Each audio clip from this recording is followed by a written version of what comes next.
deserve it all. Yeah. Baby, I deserve it all. Yeah. What's up, you guys? It's your girl Soleil, and I'm back with another video. So as you guys can see, this is my first physical tutorial. I will always record and then I go back and do a voiceover trying to explain to you guys, but I decided not to do that this time because what I want to teach you guys today, I really want you guys to get it and understand what it is that I'm doing, because it's literally so easy, and it's better for me to explain it while I'm actually doing it than trying to go back and edit it and do all that extra stuff. So before we get into this video, if you haven't already, I want you guys to go ahead and subscribe to my channel, and then I want you guys to hit that bell button so when I post videos, you guys can be notified. So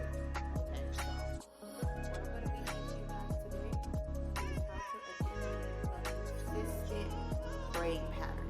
Okay, I did a Q&A on my Instagram channel, on my Instagram the other day for my followers, and I was asking them, like, what is their biggest struggle with braiding? And a lot of people were saying that braid form, meaning as they're braiding, the braid is tossing and turning, it's knotted, you know, it's not consistent. And by consistent, this is what I mean. You see how the braid from the roots down to the end is consistent? There's no tosses, there's no turning, there's no knots, everything is literally the same from beginning to end. So I'm going to be showing you guys how to achieve this. Okay? Okay, you guys, so when I'm doing my box braids, this is the hair that I like to use, Yaki Hollywood braiding hair. I like to use this hair for traditional box braids. For knotless box braids, I like to use the Expression 2x Pre-Stretch, the African Collection brand. I like to use Shine and Jam. And when I'm doing my client edges, I like to use Edge Booster. That's it. Really, to do a head of box braids, only thing you need is a comb, some Shine and Jam, and some edge control. That's it. So what you guys are gonna see me do, I just took a piece of the hair. Now, I'm not about to show you guys how I attach the hair. I had a lot of people saying that they had a problem with attaching the weave to the client's hair. Listen, a couple years ago, my sister was teaching me, when I started doing box braids, my sister was trying to teach me how to attach the hair. Her way never worked for me. I had to come up with my own way that I attach the hair, and the way that it works for me, it may not work for you, and I really don't know how to explain right now how I attach the weave to the client's hair. But hopefully some of you are visual learners and you'll be able to catch on to what I'm doing. I'll show you how I separate the hair, but this video is mostly going to be about braid form. Okay, so what I'm going to do, I'm going to take some hair, I'm going to put my comb into the Shine and Jam, and I'm going to saturate this piece of hair with Shine and Jam. Okay. Now, when I'm doing my box braids, I really do like to saturate the client's hair all the way down until their hair is completely straight like this. This is always how my client's hair is when I'm doing box braids, for the simple fact of it's easier to tuck the hair when it's completely saturated in product. It's so much easier to tuck the client's natural hair behind the weave. So, all right. So now I have my hair here. I know I use dark purple. Was one of the colors I just grabbed out of my box of hair. You know, if you're a braider, you always have so much extra hair just laying around in a box that the clients be leaving for you. take it, break me a piece off. I'm not doing no desired style, no desired size or anything. I just grab some hair. So when I'm doing my box braids, this is for traditional box braids, I like to split the hair up into 3 pieces. I like to go ahead and have my 3 pieces already when I start the braid. Some people will just put it on like this and split the hair into 3 pieces as they go. Well, I don't like to do that. I take my piece and I split it. I don't split it in half. This part here in my left hand has more hair than this piece in my right hand. Then I'm going to take the smaller piece and put it under the larger piece. Now you have 2 bunny ears and a body, but I want to put the bunny ears together.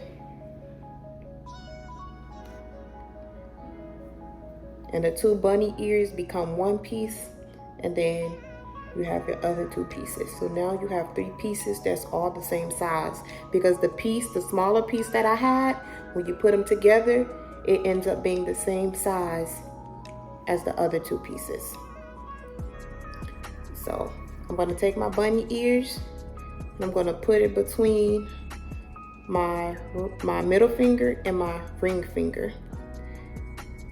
And then I'm going to take my index finger and I'm going to put it between these 2 and grab it.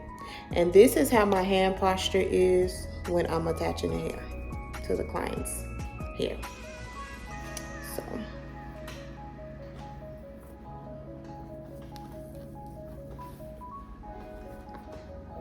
and now I'm just going to attach the hair. Like I said, hopefully some of you are visual learners and can catch on to how I'm attaching the hair. Hopefully. But if not, you guys just will have to keep practicing for now. So as you can see, I've already attached the hair. It's on the client's hair. Now I want to show you guys how to get that neat braid form. Okay, so the way that I braid is I braid with my thumbs. You see how I have both thumbs?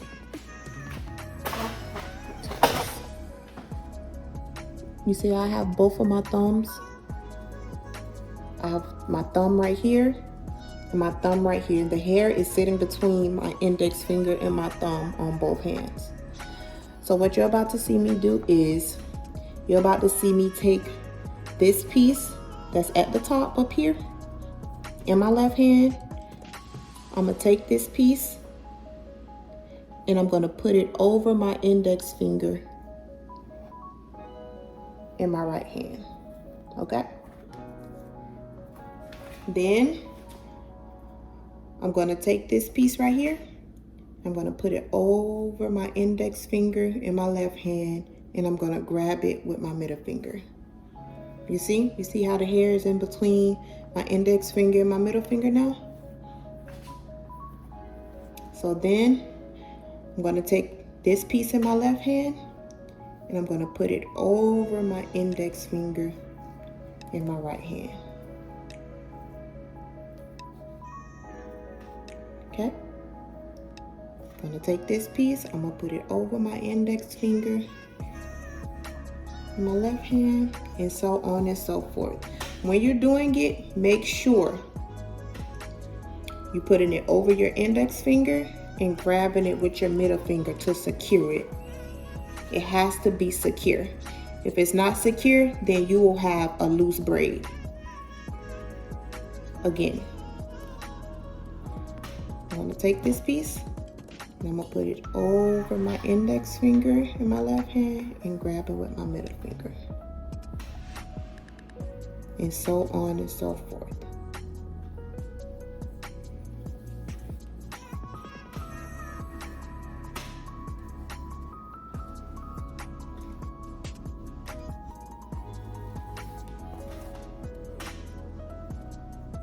So that's it. you're just going to be replacing your pointy finger, replacing your index finger. Watch how I replace this one with this one. It's just going through the hole. Again, watch how I take this finger and I'm going to put it in between here. See? You're just taking the hair and putting it over your index finger in the opposite hand. Don't forget to grab it with your middle finger. Braid with my thumbs. Braiding with my thumbs. Pushing the hair back with my thumbs.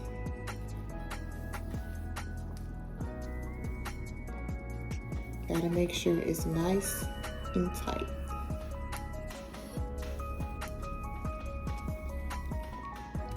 Again,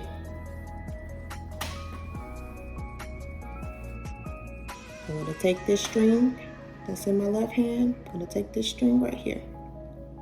And I'm going to put it over my index finger and grab it with my middle finger in my right hand. Then I'm going to take this piece that's under my thumb, the piece that's under my thumb in my right hand, and I'm going to put it over my index finger in my left hand. The piece that's in between my index finger and my thumb, I'm going to take it and put it over my index finger in the opposite hand. So whatever piece is in between your index finger and your thumb, you're going to take that piece and you're going to put it over your index finger and in between your index finger and middle finger in the opposite hand. You see how it's between my thumb and my index finger in this hand? I'm going to take this piece and I'm going to put it over my index finger in the opposite hand. Again, the piece that's in between my index finger and thumb, that's the piece that's going to go over my index finger in the opposite hand. Once you get the hang of it, it's like cake. When my sister first showed me how to do this, guys, it took me forever, okay? When she really showed me how to plait like this, because I was wondering how her plaits were always so nice and neat. Because at first, I used to braid crazy. It wasn't tight, it didn't have that consistency, and I see it a lot. But now, listen, you can't tell me nothing. People often commend me for how neat my braid pattern actually is. So, and when you're braiding, you guys, don't forget, make sure you're braiding down to the end of your client's hair, to the end of the weave. I don't care how skinny it gets, make sure you're braiding down, because one thing about it, you could have not the best braid pattern, but if your braids are braided all the way down to the end, once you dip it in the hot water, it's gonna flow. You don't want inconsistent braids plus raggedy ends. The ends of the braids make the braid. Always remember that. And you're gonna always know when you have a nice and consistent braid, when you can make your braid fall however you want to. Look. See how my braid just curl up? I could just make it curl. That's how you know your braid nice and tight. It just curls up. It does whatever you want it to do. It'll do it. Whatever. You see that? Watch how I make it straight again. But when I want to make it curl, it's gonna curl. I can make my braid curl as many times I want it to curl because it's so tight, it can do that. Look, I can make all my braids curl if I want to. That's how you know you have a nice tight braid, when it curls up. Sometimes when I'm braiding, my braids just naturally curl because it's so tight. it goes into like a C motion.